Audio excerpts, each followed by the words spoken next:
En France, on a encore une vision de l'éducation qui est très liée aux notions d'obéissance et de pouvoir. Je suis en sécurité parce que j'entends les bruits, j'ai des odeurs qui me sécurisent, contact me sécurise. Tu viens jouer avec moi ? Ça remet en cause évidemment l'éducation qu'on a reçue. Voilà, alors on fait pas ces sacrifices pour toi. Donc en fait, il faut poser un autre regard sur l'enfant, si je comprends bien. Ouais, d'accord. Mais dans la pratique, moi, je suis complètement perdue. Quelles sont les préoccupations d'un enfant ? Pikachu reste à la maison avec Doudou. Mais t'as jamais le temps. Eh oh, je suis là, j'existe. La culture de la punition, c'est le terreau de la maltraitance. Nous aussi, on a des droits. Ici, sur Horizontal, nous sommes persuadés que nous devons changer notre regard sur les enfants et leur redonner la place qu'ils méritent dans la société. Oui, mais comment faire quand on a si peu de modèles de posture à hauteur d'enfants autour de nous et que nos réflexes et nos référentiels ne sont pas toujours alignés avec nos intentions de parents ou de professionnels au contact d'enfants ? La théorie, nous l'avons, ce sont des outils pratiques, concrets que nous venons chercher ici. Bienvenue à bord du podcast Horizontal.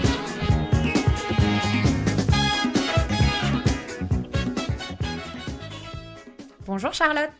Bonjour. Merci d'avoir accepté mon invitation sur le podcast Horizontal. Merci de m'avoir invitée. C'est une première pour moi, donc c'est avec grand plaisir. Bah super.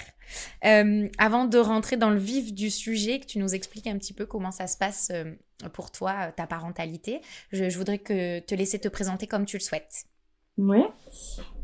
Du coup, donc moi, c'est Charlotte. Je suis la maman d'un petit garçon de 19 mois actuellement. Je suis en congé parental depuis donc le début. Initialement, je suis infirmière et mon dernier poste était en tant que directrice adjointe d'une crèche.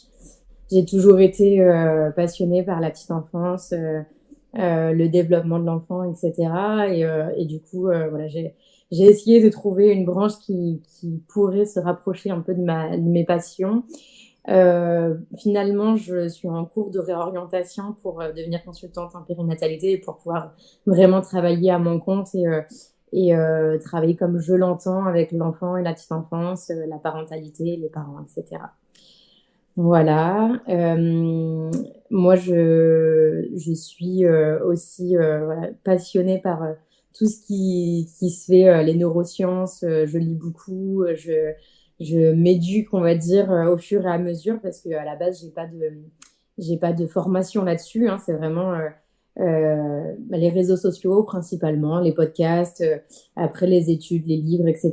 qui ont fait que je chemine vers le chemin de la parentalité bienveillante. En tout cas, on essaye. C'est marrant parce que quand tu dis ça, je me dis purée, on a pris peut-être les mêmes chemins parce que effectivement, il y a certaines personnes qui ont choisi de se documenter sur le sujet et du coup, moi aussi, j'ai lu beaucoup de livres, écouté pas mal de podcasts, donc je nous imagine tous en train de prendre la même direction. Après, on fait pas tous pareil de tous ces contenus et de toutes ces informations. Mais ouais, je vois tout à fait ton chemin. T'avais déjà un petit pied dedans et finalement, je comprends qu'entre travailler dans une crèche et devenir maman, il y a quand même encore des marches à monter. Ah oui, bah c'est clair. Et puis bon, le fait de travailler avec les enfants, ça veut dire aussi travailler avec le système qui n'est pas adapté. Et du coup, ça peut être aussi violent de devoir s'occuper d'enfants de façon pas comme on aimerait, voilà, à la base. En tout cas, j'aurais pas aimé forcément que je m'occupe de mon enfant dans cette crèche-là. Voilà, c'est vrai que il peut y avoir un certain décalage en fait entre ce qu'on veut faire et ce qu'on peut faire. Donc là-dessus, on fait comme on peut. Je pense que tout le monde a envie de faire comme on peut, mais en effet, voilà, on est tous là à glaner un peu des informations et puis après à faire avec la réalité des choses. Exactement. Exactement. Et toi, quand tu choisis de partir dans ces métiers de la petite enfance au départ, c'est quoi ton rapport à l'éducation ? Tu vas assez sereinement, tu as un rapport assez sain avec l'enfance ou t'es déjà pleine de... Enfin, comment tu as cheminé en fait vers toutes ces questions-là d'éducation, bien avant même de devenir maman? Quel était ton rapport, toi, enfant, avec l'éducation, l'autorité ? Moi, j'ai eu beaucoup de mal avec l'autorité à l'adolescence parce que j'étais pas forcément d'accord avec l'éducation traditionnelle, entre guillemets, que j'ai reçue. Donc, c'est vrai que j'avais toujours besoin d'avoir mon mot sur tout. Et je pense que, comme on dit, la crise d'adolescence qui finalement n'existe pas réellement, en fait, c'est plus une crise existentielle pour se démarquer de son parent. Et en fait, moi, je l'ai vraiment vécu en mode tout ça, je suis pas d'accord et j'ai envie de trouver des solutions pour que ce soit mieux. Et du coup, j'ai cheminé très, très tôt, en fait, de mon côté. Avant même d'être maman, voilà, vraiment, je pense que vers mes 20 ans, enfin, quand j'ai commencé, en fait, à réaliser tout ça, j'ai commencé à me documenter à ce moment-là, à cheminer, à me dire, mais là, les enfants que je vois, comment ils en sont arrivés là, comment on pourrait faire autrement, etc. En fait, je voulais être puéricultrice avant d'être infirmière. Ça faisait déjà longtemps, en fait, que vraiment je m'intéressais aux enfants et tous les enfants dans mon entourage et tout ce qui se passait, ça me questionnait tout le temps, finalement. Donc, je saurais pas vraiment dire quand était le commencement de tout ça, mais ça m'a toujours questionnée. Je comprends. Oui, effectivement, tu es infirmière. Je sais pas pourquoi dans ma tête, là, je suis partie sur directement travailler en crèche, mais ok. Ouais, bon, quand même dans le care. Okay, oui, donc... ça a toujours été dans le soin. Ça a toujours été ça, en fait. Ça a été de prendre un soin et puis souvent se questionner sur comment faire au mieux et se heurter, que ce soit en tant qu'infirmière ou après dans la petite enfance, toujours au système qui était difficile. Et voilà, du coup, on essaye de cheminer de son côté et puis après, voilà, de se lancer à son compte, pourquoi pas. Bah oui. Ok, donc bon, plutôt en réaction avec le mode traditionnel.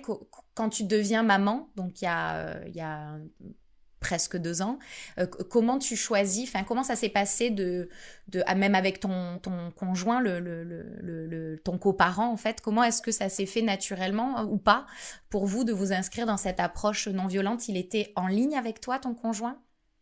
Alors en fait, on en avait vraiment beaucoup discuté avant parce que moi, c'était un sujet dont je parlais tout le temps au quotidien. Voilà, je voyais tout le temps, j'écoutais, je disais tiens, faut que t'écoutes ça et tout. Donc quand on a commencé le projet bébé, déjà on savait à peu près sur quelle base on partait tous les deux. On savait, c'est moi qui l'ai éduqué, hein, il le dit bien lui-même. Sans moi, il l'aurait fait complètement différemment.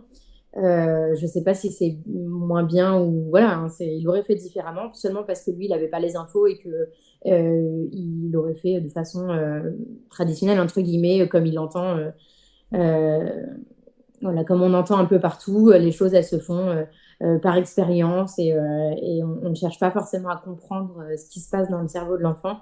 Et pour moi ça c'était pas possible parce que finalement on a besoin de comprendre avant et d'être d'accord avant d'avoir des enfants ce qui se passe pour les enfants. Pour moi c'est vraiment primordial, c'est de discuter avec le coparent sur quelles sont nos valeurs et qu'est-ce qu'on a envie de faire ensemble. Donc nous c'était fait. Forcément une fois que bébé a été là il y a encore une fois la théorie puis la pratique. Yes. Donc, on était d'accord. Et puis maintenant, parfois, on vient se questionner sur certains points, sur les choses qui viennent nous toucher le plus, le sommeil, etc. Et parfois, on se dit, mais ok, mais ça, c'est ce qu'on a envie de faire. Mais ça fonctionne pas, en fait. Donc, comment on peut faire différemment? Est-ce que c'est nous le problème? Est-ce que c'est... Voilà, on se questionne beaucoup. De toute façon, je pense que dans la parentalité, c'est vraiment le point prédominant, c'est qu'on est sans arrêt en train de se questionner pour savoir si on peut faire mieux ou pas. Oui, en tout cas dans la parentalité consciente, quand on se regarde faire, quand on veut faire au mieux et qu'on veut le meilleur pour ses enfants, effectivement, ça vient avec beaucoup de questions et qui parfois sont un peu fatigants et éreintant toujours d'être en train d'intellectualiser les choses. Et je pense que c'est aussi une des clés, c'est aussi et un défi, c'est de rester quand même au plus proche de notre instinct, surtout quand on a des intentions bienveillantes. Mais oui, on se réajuste par rapport à la sensibilité de notre enfant aussi, parce qu'on a des plans, mais eux, ils en ont aussi pour eux-mêmes, et on n'est pas forcément dans leur tête. Donc ouais, t'évoquais le sommeil, c'est une des difficultés que vous rencontrez là, parce que c'est vrai que ton petit garçon, il est encore petit, donc j'imagine que vous êtes encore dans ces accompagnements là? Ouais, nous c'est vraiment quelque chose. Alors moi, mon conjoint, il s'attendait pas du tout à ce qu'un bébé dorme de cette manière-là. Pour lui, ouais, il avait en tête dormir comme un bébé, c'est dormir une nuit complète et tous les enfants dorment comme ça. Donc pour lui, il est vraiment tombé des nues et pourtant je l'avais prévenu, hein, je lui avais dit tu verras, on sera fatigué, on dormira plus. Mais il l'avait pas anticipé et puis même moi, j'avais anticipé le fait que ça allait arriver. Par contre, la fatigue, c'est difficile de la gérer, hein, forcément.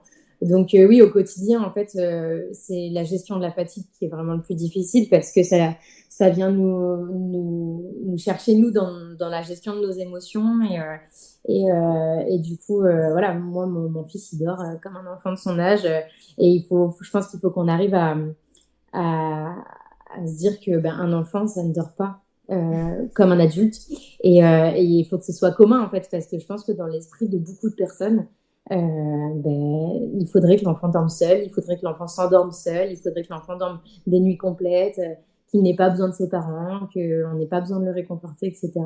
Et ça, c'est vraiment omniprésent encore, je trouve, dans notre société. Enfin, moi, mon conjoint, dans son travail, c'est vraiment quelque chose de prédominant. Je vois, voilà, quand lui, il parle du sommeil de notre fils, parfois j'ai l'impression que ses collègues sont effarés de voir qu'on accompagne encore notre fils au sommeil, alors que finalement, c'est juste la physiologie du sommeil des bébés, quoi. Oui, en fait, l'expression dormir comme un bébé, elle précise pas dans quel environnement il dort, cet enfant. Parce que moi, mon fils, quand il est contre moi, il dort parfaitement bien. Donc, en fait, il fallait juste préciser le décor, qui change beaucoup d'une société à l'autre, finalement, parce qu'on se rend compte qu'on est quand même une des seules sociétés, notre société occidentale, à estimer qu'on doit être très vite, le plus rapidement possible, autonome dans le sommeil, seul au bout de la pièce, dans la maison, là où nous, on n'irait pas nous-mêmes. Et d'ailleurs, on est quand même pas mal d'adultes à pas bien dormir quand on est seul dans nos lits. Donc, faut quand même admettre que ça nous suit un bon moment. On est des êtres sociaux. Donc ouais. Moi, j'ai vécu ça aussi.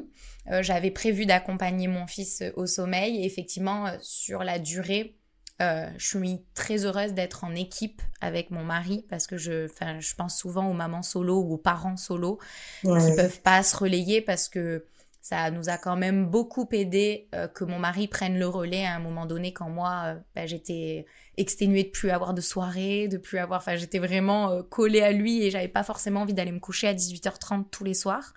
Donc je pense que un tips quand on choisit d'accompagner son enfant au sommeil et j'encourage vraiment tous les parents à le faire parce que ça aide vraiment, vraiment beaucoup le cerveau de nos enfants à se construire sereinement et correctement.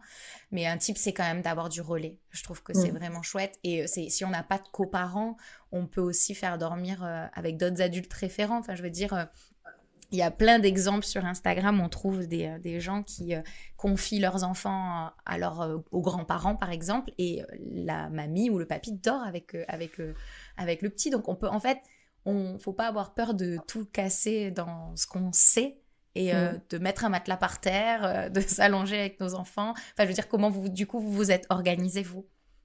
Alors nous, on a fait du cododo jusqu'à 6 mois et pareil, j'avais besoin de l'accompagner. Il dormait, il a fait du surdodo, donc sur moi, les 3-4 premiers mois de vie. Donc pareil, j'avais aucune soirée, je devais aller me coucher en même temps que lui. Je pense que pour un premier bébé, c'est difficile aussi de passer le relais. En tout cas, pour moi, ça a été difficile de passer le relais parce que il était allaité. Et que il avait beaucoup besoin de moi finalement et je sais pas si peut-être moi en passant plus le relais il aurait accepté que ce soit son papa en l'occurrence qui s'occupe de lui.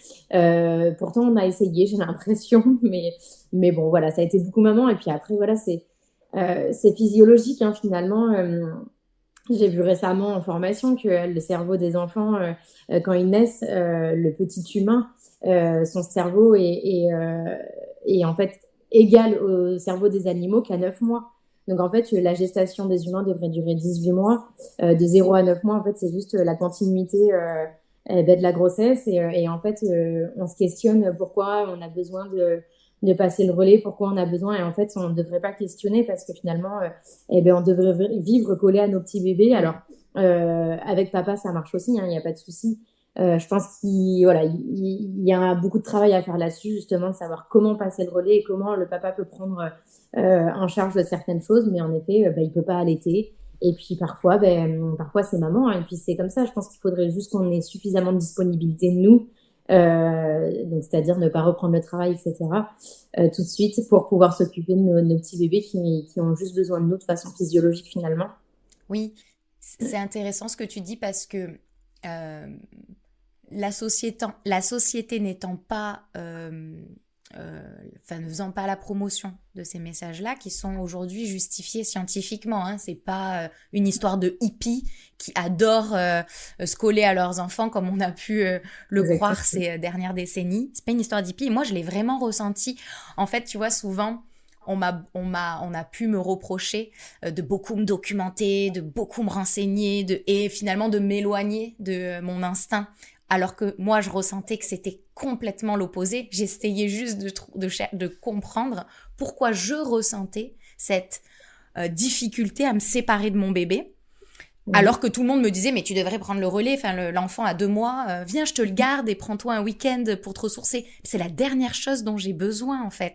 Moi, je le veux coller à moi, je le veux surtout pas dans une autre pièce que moi, jamais, le moins possible. Donc oui, c'est fatigant, je mange pas aussi bien que je voudrais, je me prends pas autant de douches que je voudrais, c'est sûr que ça empiète sur mes besoins, mais si on nous expliquait que c'est normal, que c'est une période, que ça va passer et qu'on organisait tout autour de ce moment collé, serré, maman-bébé, ce serait beaucoup plus simple. Et le fait que la société, elle ne montre pas ça, pas suffisamment en tout cas, moi, j'ai vraiment cru que j'étais folle. Et quand tu vois tes copines qui laissent leur bébé de 3-4 mois comme ça, hyper facilement, et que toi, t'es en mode, mais moi, ça m'arracherait le cœur de faire ça, j'en suis biologiquement incapable, tu te dis, je suis pas normale en fait. Je ne suis pas normale. Et en fait, je jette pas la pierre parce que je pense que si une maman sent qu'elle a besoin de laisser son bébé pour se ressourcer, elle a atteint ses limites et que c'est comme ça que le lien entre son bébé et elle est protégé, je juge personne. Mais c'est quand même pas normal quand on ressent pas ce besoin-là de s'éloigner de son bébé, de penser que c'est nous qui sommes pas normales, tu vois ce que je veux dire. Tout à fait. Mais en fait, je pense que moi, quand j'entends le relais dans la première année de vie, elle devrait être pour toute l'intendance, tout ce qui se passe autour. La norme biologique, c'est d'être collé à notre bébé et c'est de pouvoir répondre à ses besoins primaires et dans l'instant T. Ils sont pas là pour... leur cerveau n'est pas suffisamment développé de toute façon pour patienter, pour... ou que sais-je, et vraiment le besoin il est là et en fait on le dit pas suffisamment aux mamans et je pense que les mamans qui prennent du temps pour elles entre guillemets vers 3-4 mois et qui ressentent ce besoin-là de prendre du temps, je pense qu'elles sont un petit peu conditionnées aussi par la société qui leur disent faut que tu prennes soin de toi, faut que tu retrouves une vie sexuelle, faut que tu nanani, etc. Alors qu'en fait si on prend les sociétés pas occidentales en tout cas, ça se passe pas comme ça. Avant, ça se passait pas comme ça non plus, et c'est le monde du travail, c'est le monde dans lequel on vit fait que ça nous demande de devoir se justifier entre guillemets de quelque chose qui est naturel. Et voilà, donc pour moi le relais c'est vraiment, oui, le papa il peut prendre le relais la journée, il peut prendre le relais pour une sieste en portage, pour des petits moments, mais ça va être vraiment au fur et à mesure.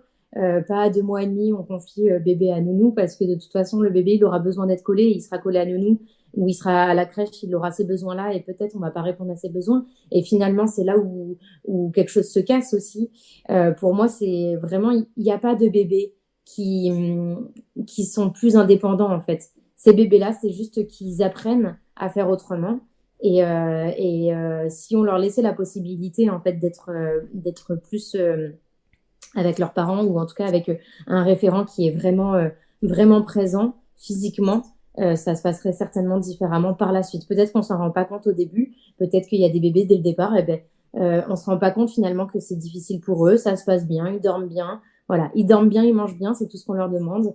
Alors que en fait, on se rendra compte certainement par la suite que peut-être il y aura un manque de confiance en soi ou il y aura peut-être quelque chose d'autre et c'est de plus en plus on est de plus en plus en train de le voir, j'ai l'impression, dans les générations précédentes et même dans nos générations actuelles, on voit que les enfants qui ont été materner, comme on dit maternage proximal, et ben souvent derrière ils ont beaucoup plus de facilité à prendre leur envol entre guillemets, et il y a moins d'angoisse de séparation par la suite, il y a moins d'anxiété quelle qu'elle soit. Enfin, j'avais lu une étude de toute façon qui montrait bien que les enfants à qui on répond à tous leurs besoins au départ ont moins de soucis par la suite. Oui. Après, je trouve que tu vois, quand tu dis ça, je trouve que c'est hyper... Alors, c'est pas toi qui l'es, hein, c'est le message. Tu vois, il y a une certaine forme... Je trouve que c'est hyper culpabilisant, en fait, parce que je me mets à la place d'une maman qui n'a pas le choix, qui doit retourner travailler complètement, au bout de 2 mois et demi. Et en fait, on est en train de leur expliquer que il aurait fallu qu'elle fasse un peu plus koala. Et donc, je me dis que ce qu'il faut comprendre aussi, c'est qu'il y a... Rien n'est irréversible. Que qu'il y a d'autres moments dans la journée où on peut recharger les batteries de son bébé, qu'au contraire, du coup, le week-end, le soir, la nuit, on peut compenser la séparation.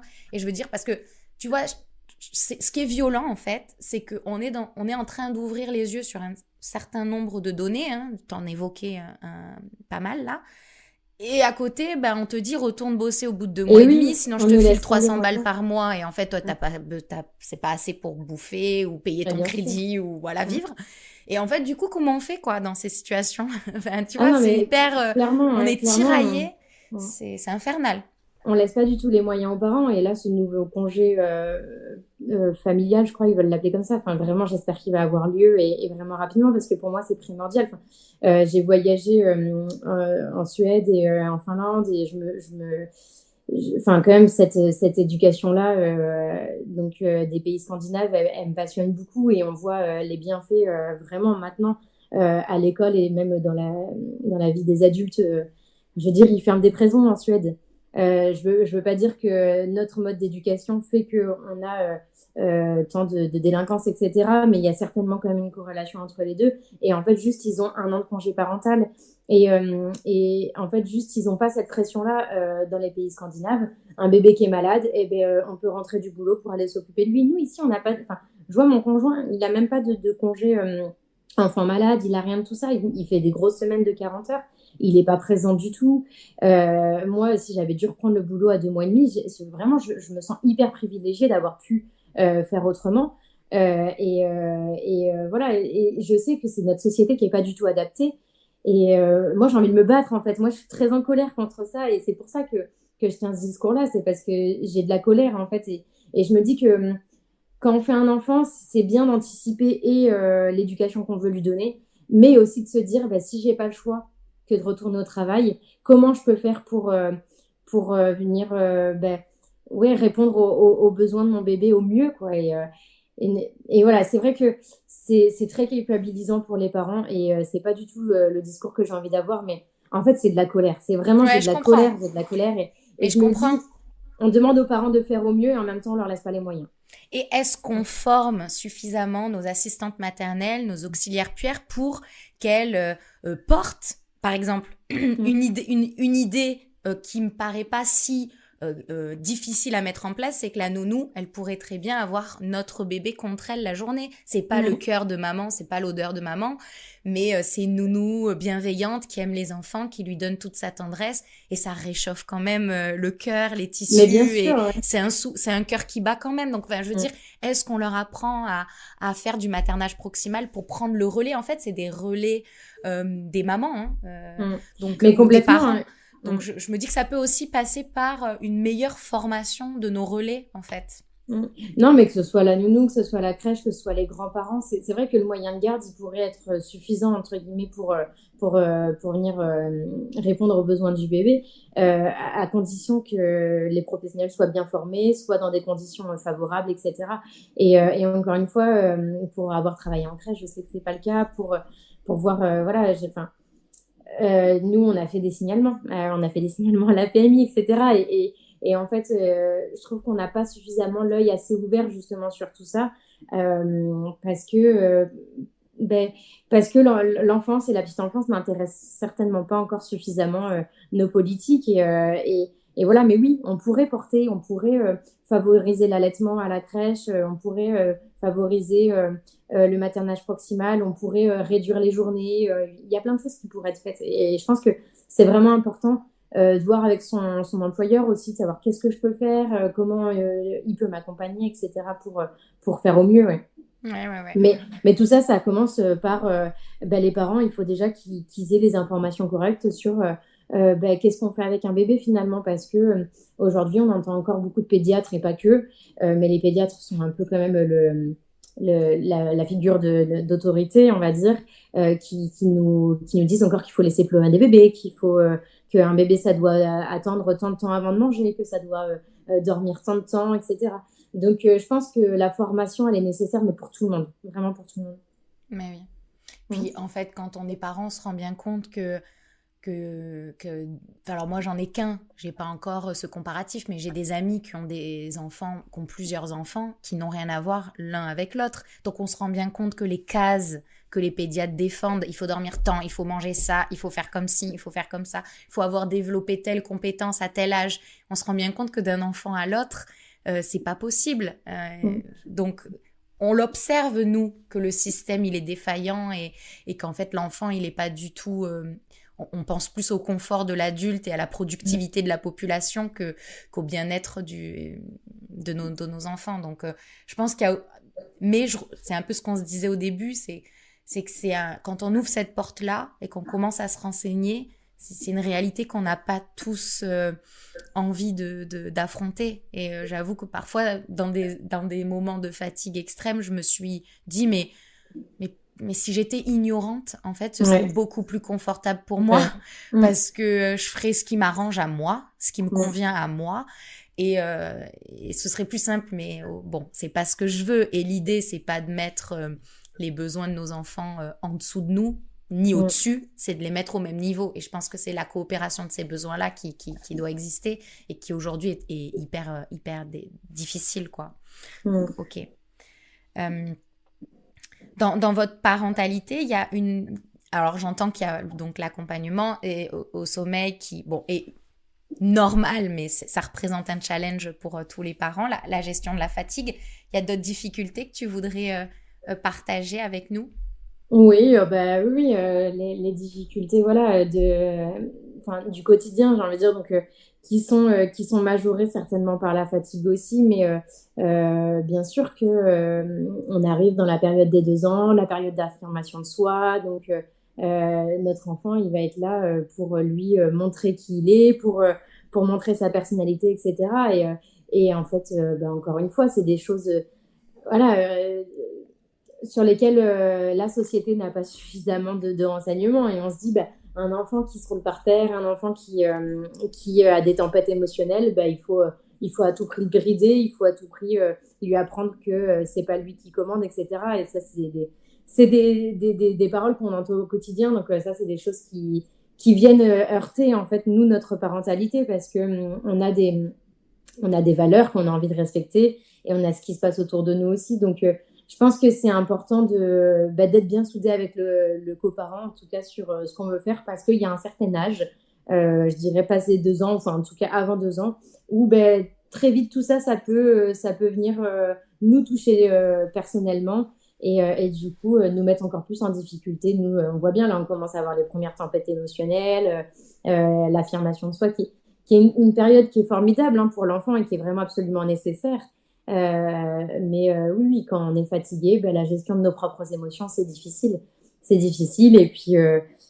puis on n'est pas vraiment soutenu finalement. On n'est pas vraiment soutenu par l'ensemble des personnes qui sont autour de nous. Et donc je pense que c'est l'image aussi qu'on donne, de soi, de notre parentalité. Parfois, on a juste envie de se dire, allez, je vais faire comme les autres finalement, et je vais dire à mon enfant que ce qu'il fait c'est pas normal et que on arrête ça tout de suite, alors qu'en fait on le sait que c'est normal, mais c'est difficile. C'est la gestion des émotions de nous en tant qu'adultes est difficile, surtout quand on a vécu nous-mêmes une éducation dite traditionnelle où nos émotions n'étaient pas les bienvenues et où on n'avait pas le droit de les exprimer correctement, donc on les a certainement trop refoulées, que ce soit les émotions agréables ou les émotions désagréables, on les a souvent refoulées, en tout cas moi pour ma part, voilà, on n'avait pas trop le droit de dire où on en était, etc.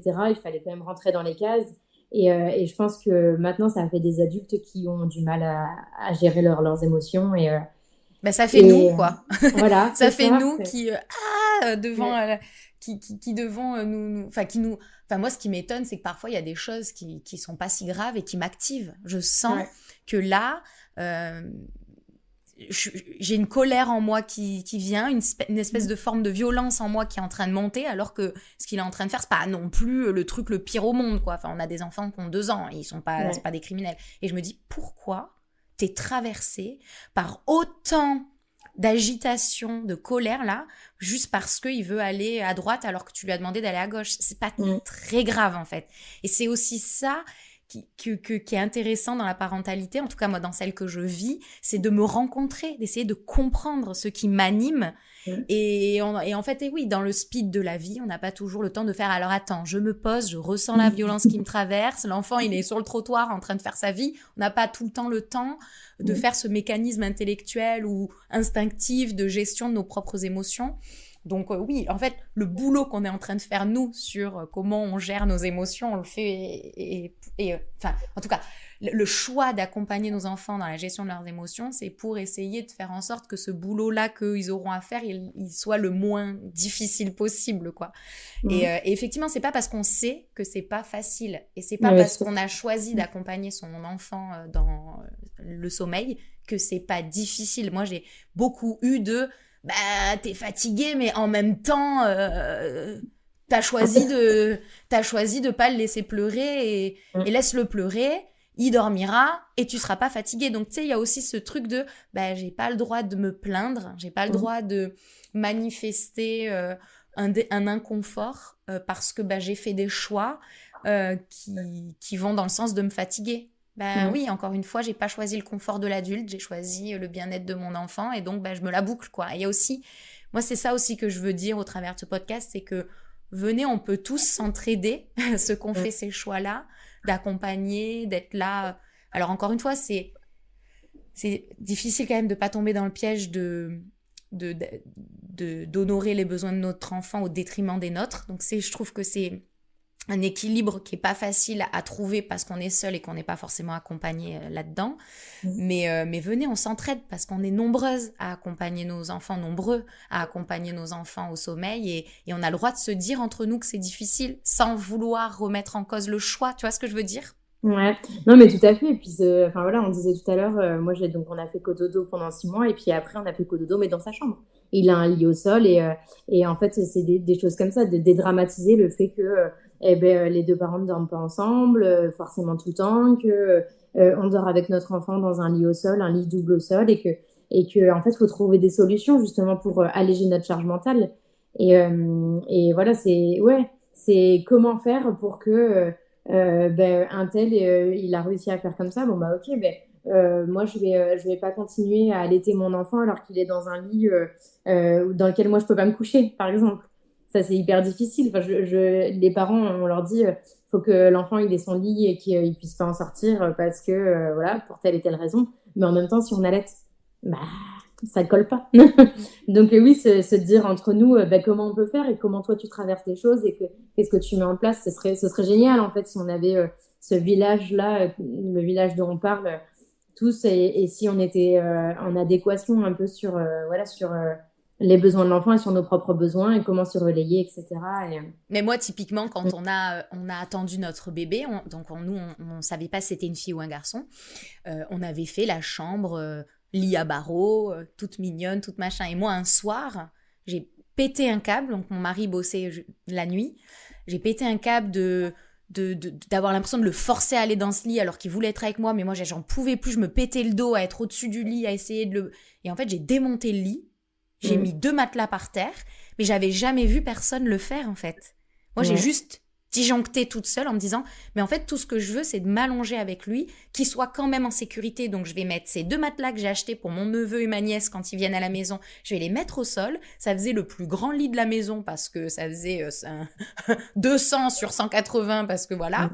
Et en fait, j'étais en mode, j'ai dormi. Et les 3 mois où j'ai fait ça, j'ai récupéré un sommeil incroyable. Je dormais avec mon bébé, les endormissements étaient plus smooth.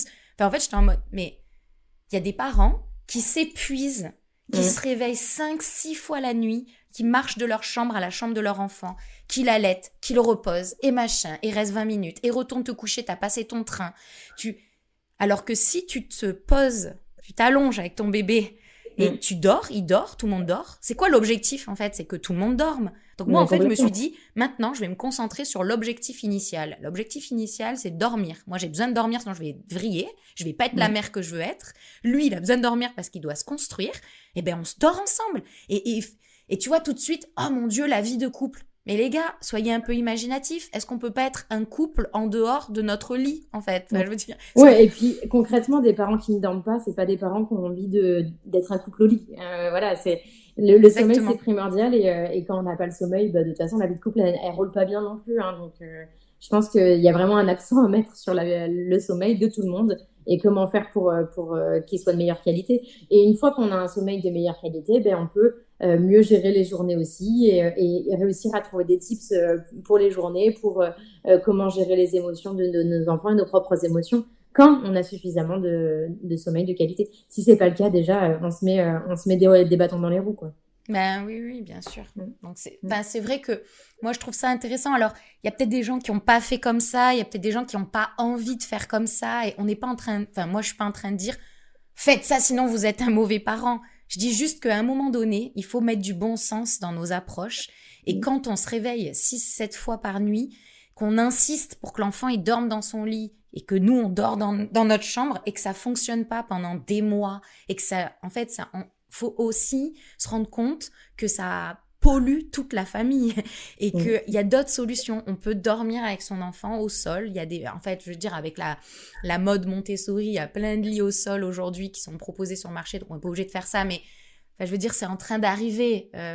Moi, j'ai mis 2 matelas par terre. Quelques mois après, on voyait des lits au sol. Je me disais, mais oui, mais pourquoi j'y ai pas pensé? Je l'avais pas vu. Ce que je voudrais dire, c'est que si il y a des gens à qui ça parle, faites-le. Moi, je savais pas que ça existait, et j'aurais gagné quelques mois, en fait, de galère si j'avais vu que ça pouvait exister, parce que tu vois, tu peux pas non plus penser à un truc que t'as jamais vu. Enfin, en tout cas, moi, j'ai disjoncté, mais j'aurais pu le mettre en place beaucoup plus sereinement, ce lit au sol.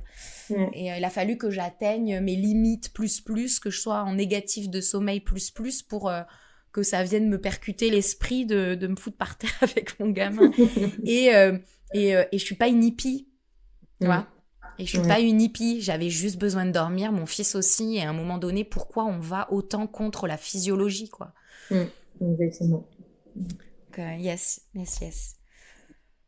Ok, donc intéressant. Je vois qu'on a rencontré les mêmes difficultés. Toi, aujourd'hui, par exemple, quand tu parlais des premières tempêtes, il y a quelque chose que tu mets en place pour que ce soit doux à la fois pour toi et pour ton fils? T'as un exemple d'une situation En fait, nous, on a un truc, c'est qu'on est toujours sortis dehors tous les jours. Et on a vraiment la chance de pouvoir le faire. Et je pense que même quand on n'a pas forcément un jardin de coiffe, je pense que c'est important de le faire, parce que moi, toutes les crises, toutes les tempêtes émotionnelles, ou même juste la fatigue accumulée, etc., s'échappent dès qu'on est dehors. C'est vraiment, c'est magique pour nous. Alors forcément, il faut que l'environnement soit quand même adapté. Si dehors c'est la route, il faut essayer de trouver des parcs ou des choses comme ça. Mais pour moi, c'est tellement plus fluide en fait quand on est dehors. On respire, tout le monde respire en fait, et on arrive à revenir un peu à nous plus facilement. Et sinon, la respiration, tout simplement, c'est trop marrant, parce que mon fils là, il a compris en fait que parfois je prenais une grande inspiration et je soufflais, et que parfois je lui demandais de le faire aussi. Et quand par exemple je vais m'énerver sur quelque chose qui n'a rien à voir avec lui, que ce soit les animaux ou que sais-je, voilà, pour quelconque raison, parfois il me regarde et il fait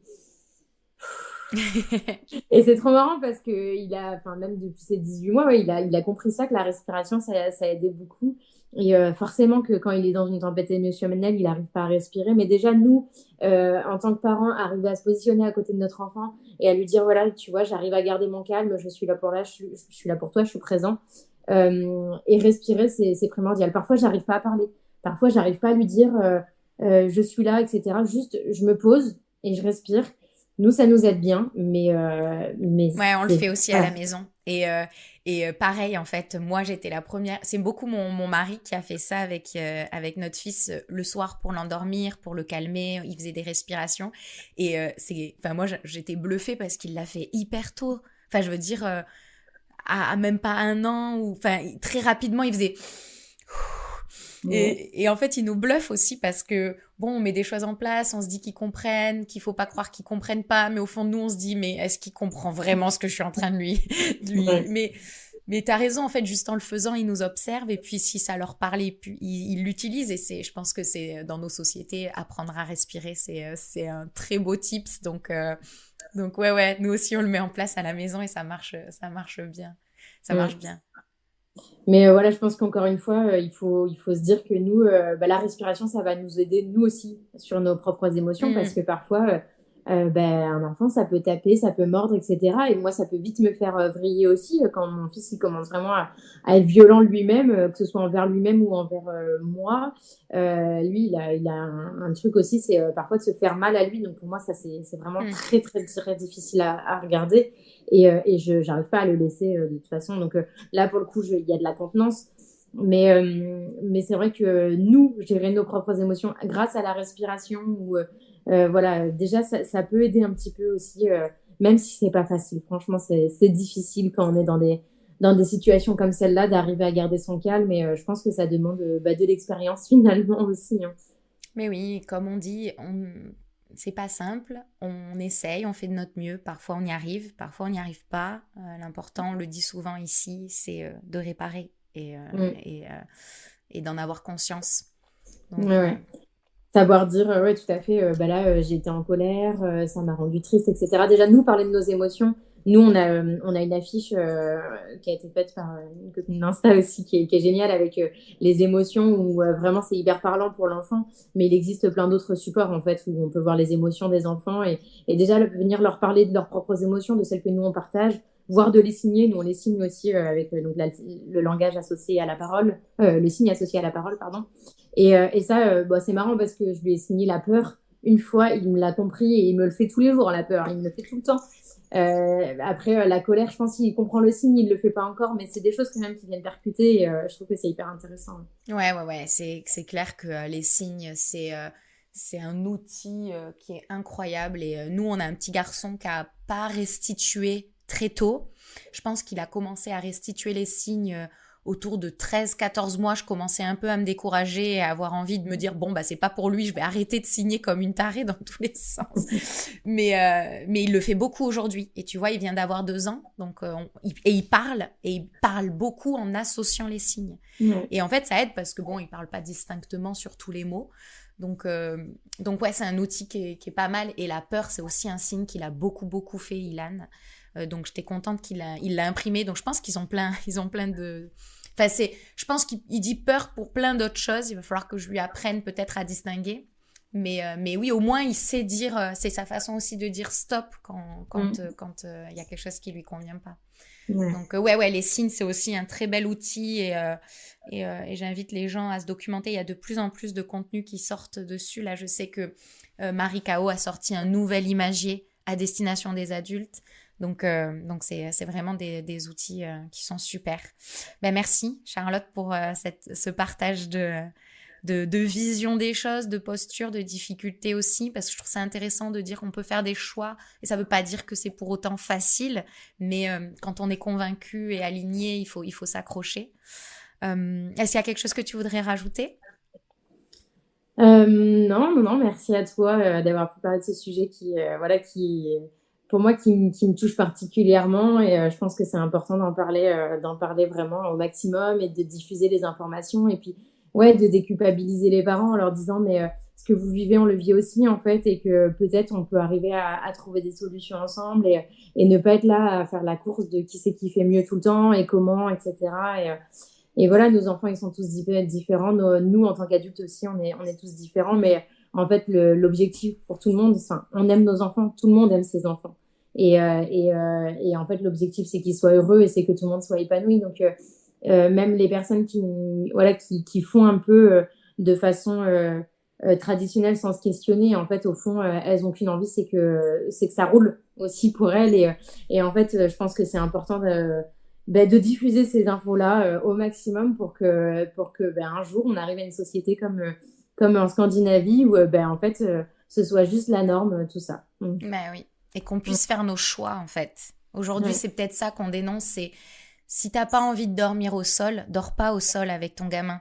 Parce que ça peut ne pas convenir à tous les enfants d'ailleurs. Il y a des enfants qui très vite sont bien tranquilles. Moi j'ai une nièce, elle aime pas les bras. Enfin je veux dire, elle est bien quand elle était bien parce que maintenant elle est grande, mais elle était bien quand elle était dans son lit, les bras ouverts. C'est comme ça qu'elle était bien. Donc je veux dire, on n'est pas en train de dire tous les enfants. Il faut savoir les observer, leur donner ce qui leur convient.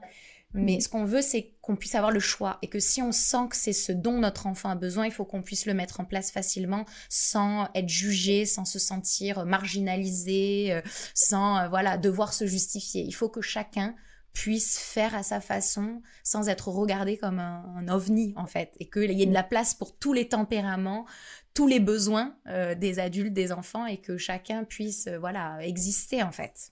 Non mais complètement et puis pouvoir rattraper toujours de se dire là j'ai fait comme ça mais c'est pas grave, je vais faire différemment demain ou je vais là j'ai pas pour moi c'était pas possible de faire du cododo, c'était pas possible de faire de l'allaitement, il a fallu que je reprenne le boulot etc. mais c'est pas grave parce que je vais le compenser différemment et j'y réfléchis etc. et rien que ça déjà, rien que de se laisser la possibilité de réfléchir à une autre façon de faire, déjà, c'est super. Yes. Charlotte, est-ce que tu penses qu'il y a une personne autour de toi qui serait intéressante d'inviter à ce micro, qui aurait des choses chouettes à partager à cette communauté de parents informés, mais parfois un petit peu démunis?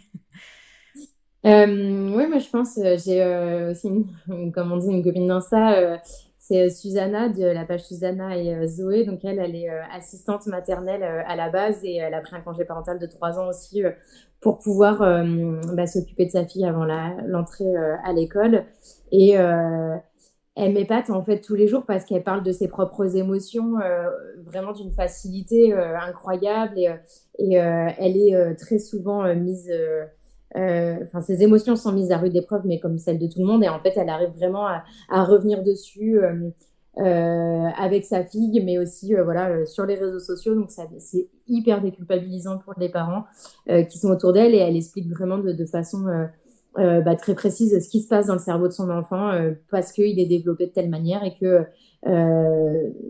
tout ce qui se passe en fait c'est normal et donc non, vraiment, j'adore la suivre. Donc si elle était OK, ça serait, je pense, une belle invitée.